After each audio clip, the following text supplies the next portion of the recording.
மாண்புமிகு பேரவைத் தலைவர் அவர்களுக்கும் மாண்புமிகு முதல்வர் அவர்களுக்கும் என்னுடைய வணக்கங்களை தெரிவித்துக் கொள்கிறேன். மக்களின் உணர்வுகளை எதிரொலிக்கும் எதிர்க்கட்சி தலைவர் அவர்களுக்கும் என்னுடைய வணக்கங்களை தெரிவித்துக் கொள்கின்றேன். நம்பிக்கை கோரும் இந்த தீர்மானத்தின் மீது பேசுவதற்கு எனக்கு வாய்ப்பளித்தமைக்காக முதலில் எமது நன்றியை தெரிவித்துக் கொள்கின்றேன்.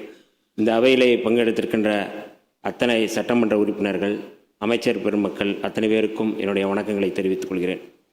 இதுவரை மக்கள் மன்றத்தில் போராடி வந்த என்னை சட்டமன்றத்தில் களமாட வாய்ப்பளித்த எமது தலைவர் எழுச்சி தமிழர் தொல்காப்பியன் திருமாவளவன் அவர்களுக்கு இந்த அவையில் நன்றியை தெரிவித்துக் கொள்கிறேன். எம்மை நம்பி வாக்களித்து வெற்றி பெற வைத்த திண்டிவனம் தொகுதி மக்களுக்கும் கூட்டணி கட்சியைச் சேர்ந்த தலைவர்களுக்கும் கூட்டணி கட்சியினுடைய தோழர்களுக்கும் எமது நன்றியை தெரிவித்துக் கொள்கிறேன்.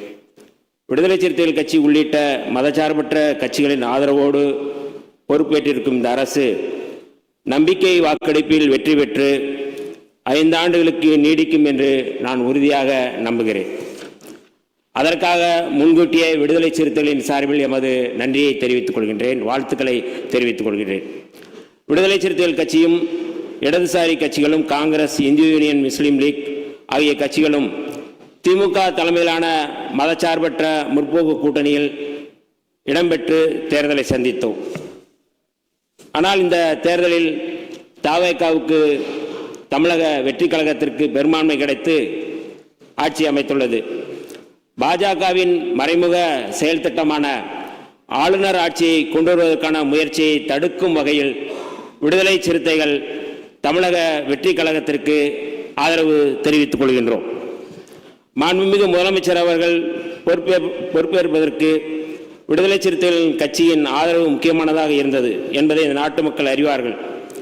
எமது ஆதரவை பெற்ற இந்த அரசு மக்கள் நல திட்டங்களை நிறைவேற்றி மாநில உரிமைகளை காத்து மிகச்சிறந்த அரசு என்ற பெயரை பெற்று சிறப்பிக்க வேண்டும் என்று விடுதலை சிறுத்தைகளின் சார்பில் நாங்கள் வாழ்த்துகின்றோம்.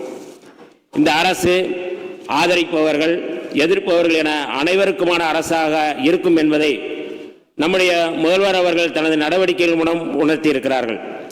முதலமைச்சராக பதவியேற்றதற்கு பிறகு எதிர்க்கட்சி தலைவர்கள் அனைவரையும் வீடு தேடி சென்று அவர்களது வாழ்த்துக்களை பெற்றது தமிழ்நாட்டுக்கு மட்டுமின்றி இந்தியாவுக்கே நல்ல முன்னுதாரணத்தை ஏற்படுத்தியிருக்கின்றது. முதல்வருக்கு விடுதலை சிறுத்தைகளின் சார்பில் எனது பாராட்டுகளையும் தெரிவித்துக் கொள்கிறோம். எமது தலைவர் எழுச்சி தமிழர் தொல்காப்பியன் திருமாவளவன் அவர்களை நேரில் சந்தித்து வாழ்த்து பெற்றமைக்கு விடுதலை சிறுத்தைகளின் சார்பில் நன்றியை தெரிவித்துக் கொள்கின்றோம். விடுதலை சிறுத்தைகள் கட்சி இந்த அரசுக்கு நிபந்தனையற்ற ஆதரவை கொடுத்திருக்கிறது. ஆனால் இந்த அரசு சில நடவடிக்கைகளை எடுக்க வேண்டும் என எதிர்பார்க்கிறோம். தொகுதி மறுசீரமைப்பின் மூலமாக தமிழ்நாட்டின் நாடாளுமன்ற தொகுதிகளின் எண்ணிக்கையை குறைப்பதற்கு ஒன்றிய அரசு முயற்சித்த போது அதை ஏனைய எதிர்க்கட்சிகளின் துணையோடு அன்றைய முதலமைச்சர் தளபதி மு.க. ஸ்டாலின் அவர்கள் தலைமையில் மதச்சார்பற்ற முற்போக்கு கூட்டணியின் தலைவர்கள் அத்தனை பேரும் அதை முறியடித்தோம். அதன் தொடர்ச்சியாக இந்த அரசும் மாநில உரிமைகளை பாதுகாப்பதில் எந்த சமரசமும் இல்லாமல் உறுதியோடு இருக்க வேண்டும் என்று விடுதலை சிறுத்தைகளின் சார்பில் கேட்டுக்கொள்கிறோம். கடந்த திமுக ஆட்சியின் போது ஒன்றிய அரசுக்கும் மாநில அரசுகளுக்கும் இடையிலான உறவு குறித்து ஆராய்வதற்கு 2025ஆம் ஆண்டு ஏப்ரல் மாதம் நீதிபதி குரியன் ஜோசப் தலைமையில் ஆணையம் அமைக்கப்பட்டது. அந்த ஆணையத்தின் இடைக்கால அறிக்கையை இந்த ஆண்டு பிப்ரவரி மாதம் தாக்கல் செய்யப்பட்டுள்ளது. அந்த ஆணையம் தொடர்ந்து தனது பணிகளை செய்து முழுமையான அறிக்கையை அளிப்பதற்கு இந்த அரசு உதவ வேண்டும் என்று விடுதலை சிறுத்தைகளின் சார்பில் கேட்டுக்கொள்கிறோம். சில ஆண்டுகளுக்கு முன்பு வரை வட இந்திய மாநிலங்களில் நிகழ்ந்து வந்த ஆணவ படுகொலைகள் தமிழ்நாட்டிலும் இப்பொழுது தலைதூக்கியுள்ளன. அதை தடுத்து நிறுத்துவதற்கு சிறப்பு சட்டம் ஒன்றை இயற்ற வேண்டும் என்று வலியுறுத்தி விடுதலை சிறுத்தைகள் கட்சியும் இடதுசாரி கட்சிகளும் பல போராட்டங்களை முன்னெடுத்தோம். அதன் அடிப்படையில் கடந்த திராவிட முன்னேற்ற அரசு முன்னாள் முதல்வர் மரியாதைக்குரிய மு.க. ஸ்டாலின் அவர்கள் ஓய்வு பெற்ற நீதிபதி K.N. பாட்ஷா தலைமையில் ஆணையம் ஒன்றை அமைத்தார். அதன் அறிக்கையை பெற்று அதன் அடிப்படையில் ஆணவ கொலைகளை தடுத்து நிறுத்துவதற்கான ஒரு சிறப்பு சட்டத்தை இயற்ற வேண்டும் என்று விடுதலை சிறுத்தைகளின் சார்பில் நாங்கள் கேட்டுக்கொள்கிறோம். அரசு ஊழியர்களாக பணியாற்றி வரும் SC/ST ஊழியர்களின் பதவி உயர்வுக்கு 200 பாயிண்ட் ரோஸ்டர் முறை இருந்து வந்தது. அதை உச்சநீதிமன்றம் ரத்து செய்துவிட்ட நிலையில் அவர்களது பதவி உயர்வு பாதிக்கப்பட்டது. அதை சீர் செய்வதற்காக இந்தியாவின் பல்வேறு மாநிலங்களில் இருப்பதைப் போல அரசமைப்பு சட்டத்தின் உறுப்பு 16(4)A வழங்கும் அதிகாரத்தை பயன்படுத்தி சட்டம் ஒன்றை இயற்ற வேண்டும் என்று விடுதலை சிறுத்தைகளின் சார்பில் வலியுறுத்துகின்றோம். அதன் அடிப்படையில் கடந்த அரசு அதை பரிசீலிப்பதற்கு ஓய்வு பெற்ற நீதிபதி GM அக்பர் அலி தலைமையில் ஆணையம் ஒன்றை அமைத்துள்ளது. அதன் அறிக்கையை பெற்று அந்த சட்டத்தையும் இயற்ற வேண்டும் என்று நாங்கள் வலியுறுத்துகின்றோம். இந்த அரசு பொறுப்பேற்றதும் உடனடியாக எதிர்கொண்டிருக்கும் முக்கியமான சிக்கல் தமிழ்நாட்டு மீனவர்களுடைய சிக்கல். புதிய ஆட்சி அமைந்தால் இலங்கை கடற்படையின் தாக்குதலில் இருந்து தாம் பாதுகாக்கப்படுவோம் என்று நம்பி வாக்களித்திருக்கிறார்கள். நேற்று இலங்கை கடற்படையினரால் நமது மீனவர்கள் 40 பேர் கைது செய்யப்பட்டு அவர்களது படகுகளும் இலங்கை கடற்படையால் பறிமுதல் செய்யப்பட்டிருக்கிறது. மீனவ மக்கள் இந்த அரசின் மீது வைத்துள்ள நம்பிக்கையை பாதுகாக்கும் விதமாக இந்த பிரச்சனைக்கு நிரந்தர தீர்வு காண்பதற்கு நம்முடைய அரசு முன்வர வேண்டும் என்று விடுதலை சிறுத்தைகளின் சார்பில் நாங்கள் கேட்டுக்கொள்கிறோம். 2013ஆம் ஆண்டு முதல் மராட்டிய மாநிலத்திலும் 2020ஆம் ஆண்டு முதல் கர்நாடகாவிலும் மூட நம்பிக்கைகள் மூலம் ஏமாற்றுவோருக்கு சிறை தண்டனை அளிக்கும் சட்டங்கள் நடைமுறையில் உள்ளன. இது தவிர பீகார், ஜார்க்கண்ட், சத்தீஸ்கர், ஒடிசா, ராஜஸ்தான் போன்ற மாநிலங்களில் மாந்திரீகம், சூனியம் ஆகியவற்றுக்கு எதிரான சட்டங்கள் நடைமுறையில் உள்ளன. குறிப்பாக மராட்டியத்தில் பகுத்தறிவுவாதி நரேந்திர தபோல்கர் இத்தகைய மூட நம்பிக்கைகளுக்கு எதிராக சட்டம் கோரி போராடி வந்தார். சனாதன் சன்ஸ்தா என்னும் பயங்கரவாத அமைப்பைச் சேர்ந்த சனாதன பயங்கரவாதிகள் 2013ஆம் ஆண்டு ஆகஸ்ட் 13ஆம் தேதி புனே நகரில் பகுத்தறிவாதி நரேந்திர தபோல்கரை உறுப்பினர் இந்த படுகொலையை தொடர்ந்து 2015 பிப்ரவரியில் இடதுசாரி எழுத்தாளர் கோவிந்த் பன்சாரே, அதே ஆண்டு ஆகஸ்டில் கன்னட எழுத்தாளரும் கன்னட பல்கலைக்கழகத்தின் முன்னாள் துணைவேந்தருமான MM கல்புரிக்கு, 2017 செப்டம்பரில் பத்திரிகையாளர் கௌரி லங்கேஷ் ஆகியோரை அதாவது மானிய கோரிக்கைகள் தான் வருகிறது. பேசுவதற்கு நிறைய வாய்ப்பு இருக்கிறது. இன்னும் அதிகமாக ஆலோசனை சொல்வதற்கு நேரம் இருக்கிறது. இன்று நாம் அனுபவிக்கும் ஒவ்வொரு உரிமைகளும் சமூக முன்னேற்றமும் பல தலைவர்கள், அறிஞர்கள், கள செயற்பாடுகளின் ஈடில்லா தியாகத்தால் தான் கிடைத்துள்ளன. ஆகவே நமது அரசு ஜோதிடம், பில்லி சூனியம் போன்ற மூட நம்பிக்கைகளுக்கு எதிரான நம்பிக்கைகளுக்கு இடம் தராமல் அறிவியலை வளர்க்கும் திட்டங்களுக்கு முன்னுரிமை கொடுக்க வேண்டும் என்று நான் விடுதலை சிறுத்தைகளின் சார்பில் கோரிக்கை வைக்கின்றேன். அறிவியலார்ந்த மனிதநேயம், ஆய்ந்து தெளிந்த சீர்திருத்தம். இருங்க, நான் சொல்லுங்க, கொஞ்சம் பேச விடுங்களேன். அறிவியலார்ந்த உழைப்பாங்க, ஆர்வம் ஒவ்வொரு குடிமகனின் கடமையாக இந்திய அரசியலமைப்பு சட்டம் உறுப்பு 51A வரையறுக்கிறது.